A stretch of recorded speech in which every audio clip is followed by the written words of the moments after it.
Hello friends, welcome to another lecture of Derivatives CFA Level 1, first chapter Derivatives Markets and Instruments.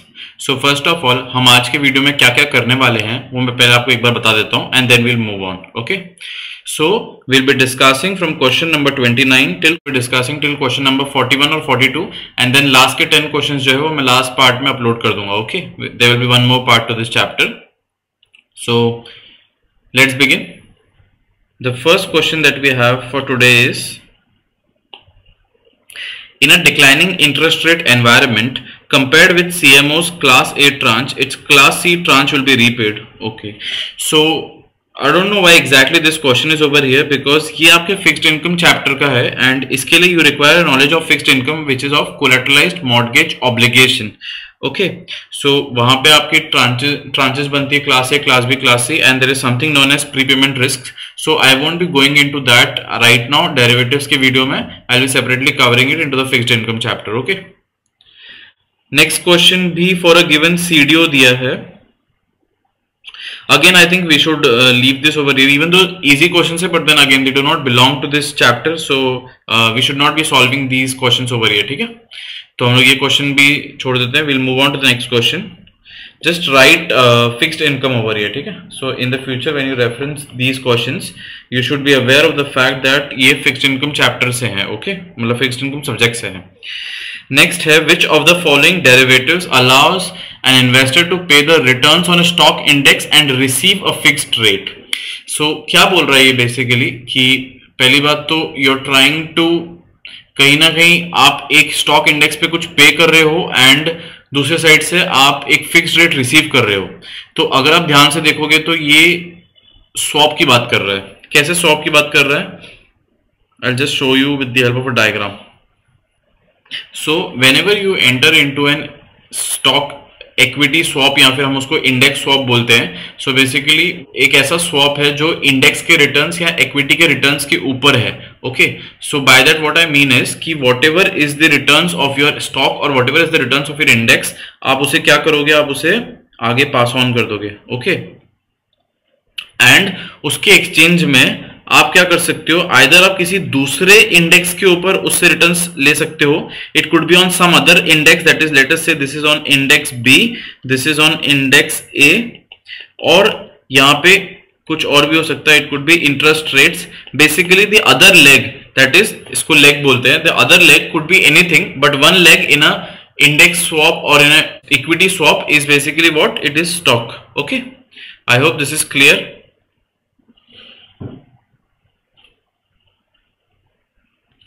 So which of the following derivatives allows an investor to pay the return on stock index and receive a fixed rate? किसमें होगा ये? Equity swaps में होगा. Stock warrants क्या होते हैं? Stock warrants और options में काफी लोगों को कंफ्यूजन होता है. तो स्टॉक वॉरेंट्स में क्या होता है कि स्टॉक वॉरेंट्स जो है वो ऑप्शंस की तरह होते हैं बट वो डायरेक्टली आपकी कंपनी की तरफ से इशू किए जाते हैं. जब मैं बोल रहा हूं डायरेक्टली कंपनी की तरफ से इशू किए जाते हैं, इसका क्या मतलब है कि आप जब एक स्टॉक वारंट को एक्सरसाइज करेंगे तो you will be exercising it against the opposite party being the company. तो अगर जैसे आपने कॉल वारंट एक्सरसाइज किया है, so in exchange of you exercising your option आप एक सम ऑफ मनी पे करेंगे कंपनी को and company will have to issue some shares to you. Correct? तो this increases the outstanding shares. Whereas जब हम एक नॉर्मल स्टॉक ऑप्शन की बात करते हैं तो वो एक्सचेंज पे लिस्टेड होता है एंड द इन्वेस्टर्स और the participants basically trade amongst themselves. Okay, that does not impact the original company and neither does the original company gain और lose because of the retail investors or the other investors exchanging it in the exchange market basically. Okay, whereas warrants के case में directly the company is involved. So each time you exercise, let us say a call warrant, the company is supposed to issue shares to you and the funds that it raises from the exercising of the option goes to the company. It increases the capital of the company. ठीक है, that is the difference between the stock warrants and the options. Index futures contract, so index पे futures भी होते हैं, options भी होते हैं, but then वो यहाँ पे relevant नहीं है. यहाँ पे वो किसकी बात कर रहा है? Returns on stock index and receiving a fixed rate. Okay, so एक साइड आपका equity leg है, दूसरी साइड आपका कोई भी leg हो सकता है. So that is the answer of 31st. 32. Which of the following is most likely the underlying of a plain vanilla interest rate swaps? This is quite easy, I think. जो interest rate swaps होता है उसमें हम कहीं ना कहीं एक fixed rate versus variable rate को एक्सचेंज कर रहे हैं. तो वो जो फ्लोटिंग रेट या वेरिएबल रेट जिसको हम एक्सचेंज कर रहे हैं उसका जो अंडरलाइंग है वो अंडरलाइंग लिबर होता है, ठीक है। Libre is London interbank offered rate. Libre क्या होता है? सो लंदन इंटरबैंक ऑफर्ड रेट में जो लंदन में डबल ए या ट्रिपल ए रेटेड बैंक्स होते हैं उनके बीच में वो ओवरनाइट कौन से रेट्स पे लेंड आउट करते हैं वो सारे बैंक्स का एवरेज निकल के आपका लिबर बनता है, ठीक है। एंड ऑफ लेटेस्ट मार्केट में जो है ओवरनाइट इंडेक्स्ड स्वैप आ गया है which is slightly different, which is the OIS, okay. 10 year US treasury bond again does not make sense. जो अंडरलाइंग है plain vanilla interest rate swap का वो एक इंटरेस्ट रेट है, वो कोई तरह की सिक्योरिटी नहीं है, हमें ये बात समझना है, ठीक है। The interest rate is the underlying. Bloomberg Barclays US aggregate bond index ये भी नहीं है, ठीक है। सो ये वाला इजी था आई थिंक काफी। 33 the currency swaps are rarely used, commonly used to manage interest rate risk, executed by two parties making a series of interest rate payments in the same currency। पहले मैं सी वाला ऑप्शन डिस्कस कर लेता हूं। सी में वो बोल रहा है कि it is executed by two parties making a series of interest rate payments in the same currency. It is not in the same currency but it is in two different currencies, correct. Currency swaps में क्या होता है कि आप initially there is this one party A and there is this other party B, तो वो जो party ए है वो पहले अपने होम करेंसी में बोरो करती है और वो करेंसी वो दूसरे पार्टी को दे देती है, which is party B. And similarly party B अपनी होम करेंसी में बोरो करती है एंड वो पार्टी ए को ट्रांसफर कर देते हैं, okay. So both of them initially अपने अपने होम करेंसी में बोरो करके क्या करेंगे, ट्रांसफर कर देंगे एंड देन वो उसके ऊपर सब्सिक्वेंटली इंटरेस्ट रेट पे करते हैं। बट वो इंटरेस्ट रेट जो है वो बेसिकली डिफरेंट करेंसीज पे पे कर रहे हैं। तो यहां पे क्या लिखा है, सेम करेंसीज, तो वो रॉन्ग है। रेयरली यूज्ड बहुत ही रॉन्ग वर्ड है, बिकॉज जो भी आपके जो फॉरेन ट्रांजैक्शंस होते हैं जिसमें करेंसी और इंटरेस्ट रेट्स इन्वॉल्व होते हैं टुगेदर, उसमें आप करेंसी स्वैप्स का इस्तेमाल करते हो। बी क्या है, commonly used to manage interest rate risk. ये सही है। ये क्यों सही है? बिकॉज जैसे मैंने आपको बोला कि करेंसी स्वैप्स आप दोनों को मैनेज करते हो, करेंसीज को भी मैनेज करते हो, इंटरेस्ट रेट को मैनेज करते हो। कैसे? क्योंकि जब आप एक करेंसी स्वैप में एक्सचेंज करते हो तो दोनों की जो फंडिंग होती है, ठीक है, एक ने लेटर से यूरो में फंडिंग लिए, एक ने डॉलर में फंडिंग लिए, तो आपने जो डॉलर में फंडिंग लिए वो आपने आपका जो पूरा प्रिंसिपल है वो उठा के किसको दे दिया, पार्टी ए को दे दिया। एंड आपने यूरोज में फंडिंग लिए, आपने वो यूरोज की जो फंडिंग है वो पार्टी बी को दे दी। तो अब आपने जो पार्टी ए को फंडिंग दी है डॉलर की, तो आप उससे डॉलर पे एक इंटरेस्ट रेट डिमांड करोगे, तो ऑटोमेटिकली उसमें जो है डॉलर की इंटरेस्ट रेट रिस्क भी आ जाती है। एंड एज अ पार्टी ए आप पार्टी बी से क्या डिमांड करोगे, आपने जो उसको यूरो लैंड आउट किया इनिशियली, ठीक है, as in the form of capital, आप उसके ऊपर उससे इंटरेस्ट रेट डिमांड करोगे। तो उससे क्या होता है कि बीच में इंटरेस्ट रेट रिस्क का कंपोनेंट भी आ जाता है। I could have written it and gone in further details, जहां पे मैं पूरा डायग्राम बना दूं, बट आई डोंट थिंक कि इस सम में it has been required, okay. काफी इजी है ये। Currency swaps are used to manage the interest rate risk. अच्छा, which of the following statements regarding commodity derivatives is correct? Commodity derivatives की characteristics की बात कर रहे हैं यहाँ पे। सो ए ऑप्शन है the primary commodity derivatives of futures, okay. So ये एक जनरल नॉलेज की बात है, या मैं बोल सकता हूँ ऑथर स्पेसिफिक बोल सकते हैं इसे, कि कमोडिटी डेरिवेटिव्स यूजुअली आपको फ्यूचर्स मार्केट में ज्यादा मिलते हैं, ठीक है। They are traded in the futures rather than being traded in the forwards और द स्वैप्स। ऐसा नहीं है कि वहां नहीं होते, बट प्राइमरीली फ्यूचर्स मार्केट में ट्रेड होते हैं। तो ये एक एज अ फैक्ट हमें पता होना चाहिए। Commodities are subject to a set of well defined risk factors. जब ऐसी लैंग्वेज लिखी है तो यूजुअली आप समझ जाओ कि it is trying to basically misguide you. क्यों? Because when something is spread throughout the entire world, how do we expect it to have this certain well-defined risk factors? I think it is very, very difficult to even imagine something like that, correct? So this to me definitely looks wrong, okay? C option क्या है? The commodity traders and the financial traders today are distinct groups within the financial world. So ये पहले हुआ करता था, okay? कि commodity traders and financial traders were recognized as two different class of people, but then gradually with progress of time, they have come together to be this single entity itself. A single entity नहीं बोलना चाहिए, but a single group where they trade in both. So it's not that you have dedicated groups specially for commodity and financial trading, but they're more or less the same, okay? Then comes question number 35, which is compared with the underlying spot market, the derivatives markets are more likely to have, बहुत easy question है, I think 35th number पे अगर ये question पूछ रहा है तो हमें इस पर डिस्कशन करने की भी जरूरत नहीं है। It will have greater liquidity, correct? Because उसमें जो आपका cash required है, correct, to enter into the derivative contract, that is the margins required is much lesser, the capital required is less, correct. तो obviously capital required is less, तो liquidity क्या होगी, high होगी. इसमें तो कुछ बहुत ज्यादा difficult है नहीं. transaction cost तो high कैसे हो सकते हैं, liquid ज्यादा है तो transaction cost भी कम होंगे, capital requirements वैसे ही less है. which of the following characteristics is least likely to be a benefit associated with using derivatives? okay, तो ये least likely पूछ रहा है. More effective management of risk, yes it does help, correct. मैंने starting में बोला था कहीं पे कि डेरिवेटिव्स को आप यूज करते हो हेजिंग के लिए, स्पेकुलेशन के लिए एंड आर्बिट्राज के लिए. तो यहाँ more effective management of risk तो सही लग रहा है. अब हमसे लीस्ट लाइकली पूछ रहा है तो ये ऑप्शन तो हटा देते हैं. प्लीज लीस्ट वर्ड पे ध्यान देना. काफी बार स्टूडेंट्स ना ये लीस्ट वर्ड और मोस्ट वर्ड इस सब में मिस्टेक करके आते हैं, बहुत रिग्रेट करोगे and there is nothing to justify such kind of horrible mistake. okay, you are just losing marks for that.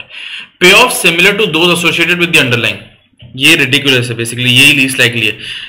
Derivatives मैंने आपको पहले भी डिटेल में एक्सप्लेन किया था, I think part 1 of the video में, कि it does not replicate the performance of the underlying, it is used to modify the performance of the underlying according to the convenience of the holder of the derivative contract. okay, greater opportunities to go short compared with the spot market, ये सही है, मतलब least benefit में नहीं आएगा, इसलिए मैं यहाँ पे इसे रॉन्ग कर रहा हूँ. ठीक है, स्टेटमेंट रॉन्ग नहीं, हमें लीस्ट फाइंड करना था, इसके लिए हमने जो लीस्ट मतलब जो गलत स्टेटमेंट है वो फाइंड कर लिया.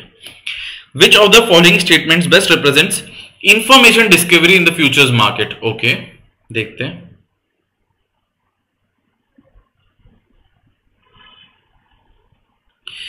The futures price is predictive.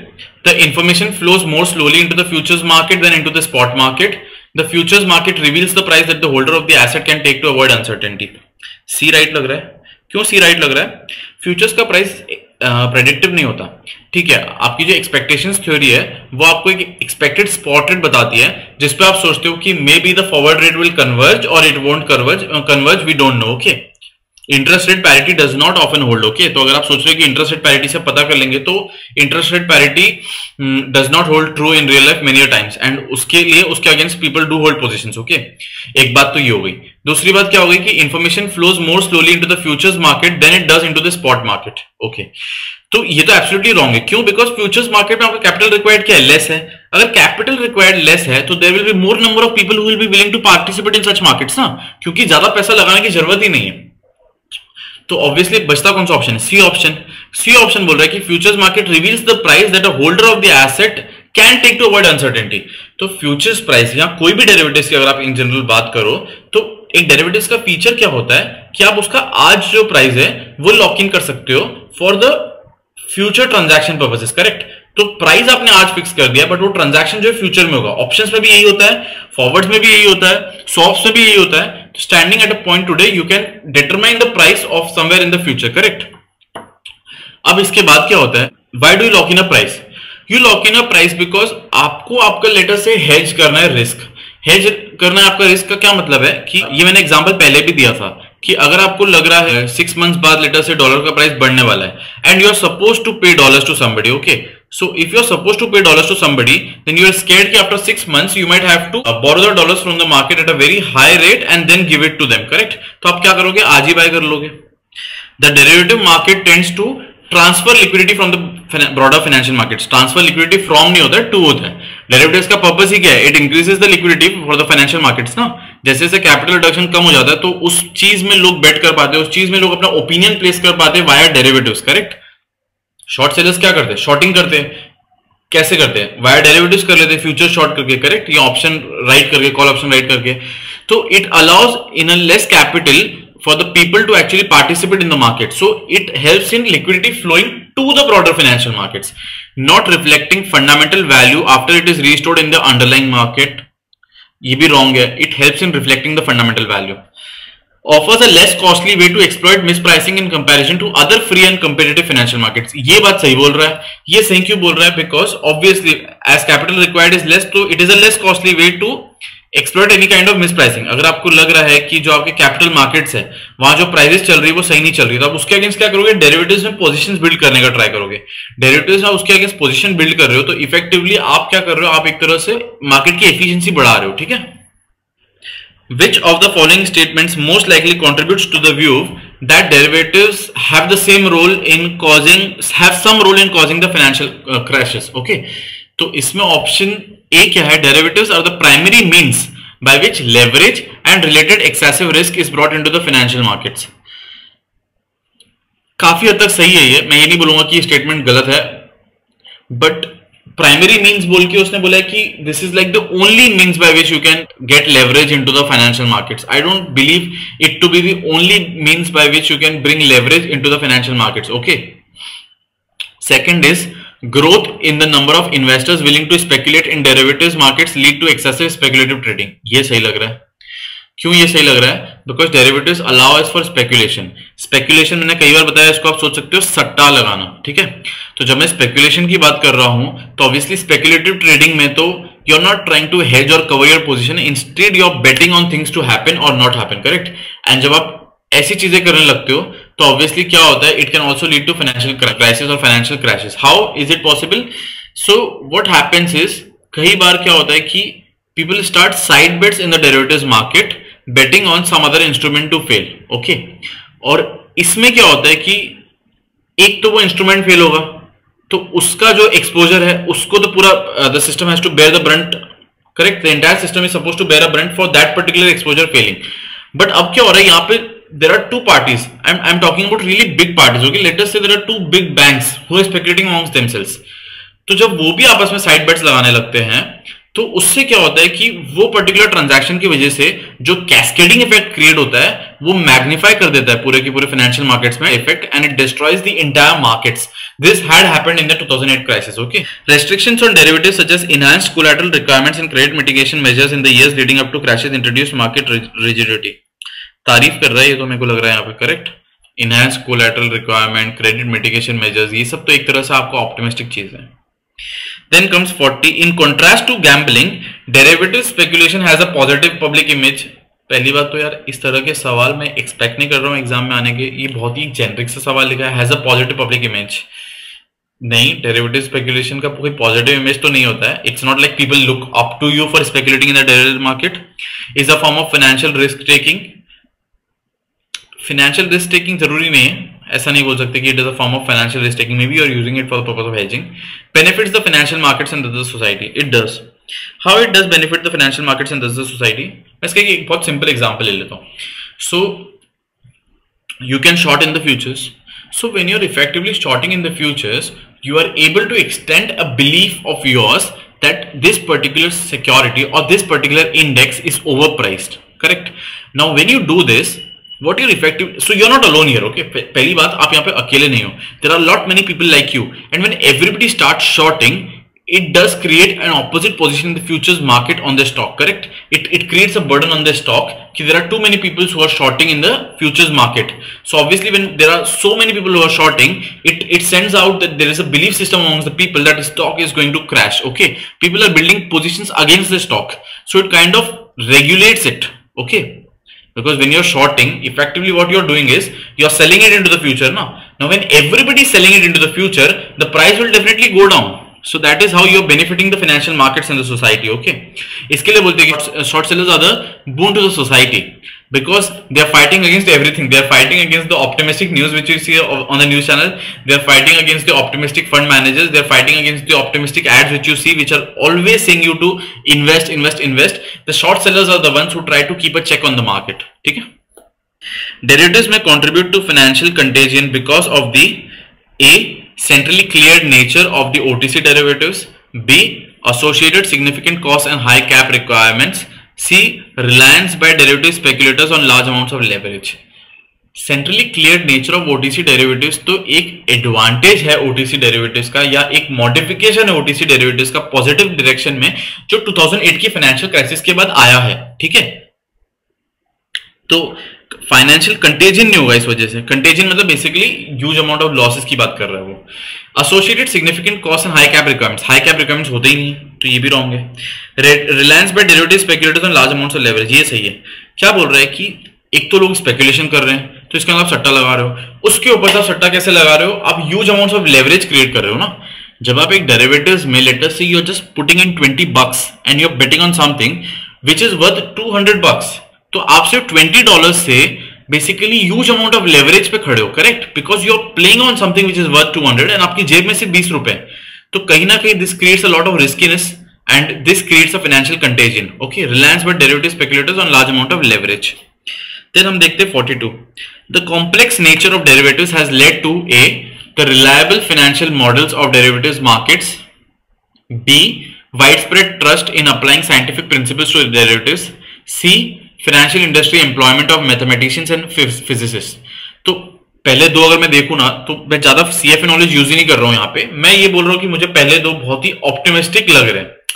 एक तो तुम बात कर रहे हो कॉम्प्लेक्स नेचर की और उसके बाद नीचे तुम तारीफ कर रहे हो trust, reliability. These words don't go hand in hand. तो ये ऑप्शन तो मुझे लग रहा है कि डेफिनेटली सी है. एक बार मैं इसको चेक कर लेता हूं. ठीक है, आंसर सी है. ठीक है, करेक्ट आंसर है हमारा, आंसर सी है.